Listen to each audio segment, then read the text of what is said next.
Welcome to the Slop Farm. Enjoy the video. You start by verifying compatibility and securing a backup.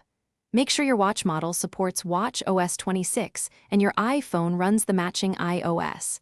This ensures handoff and pairing remain intact. Once done, plug the watch into power and confirm 50% plus battery or keep it charging, then perform an iCloud backup of both devices. This protects data if the update fails and speeds recovery. Finally, disable any beta profiles on the iPhone to prevent conflicts and reboot both devices before proceeding. You now trigger the update from the Watch app on your iPhone, go to General, then Software Update and tap Download and Install. The download runs over Wi-Fi. Make sure your watch stays on its charger and your phone remains connected.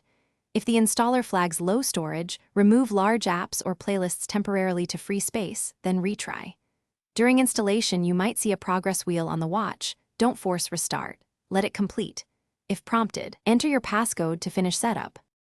You finish by completing any on-watch setup prompts and reviewing settings to enable new features.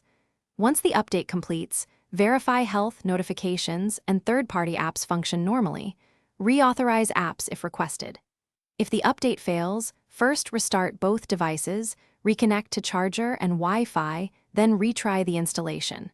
If problems persist, restore the watch from the backup you made or use Apple Configurator/support for deeper recovery.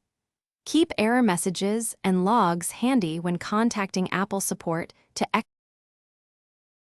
Thanks for watching. Consider subscribing if we helped you today.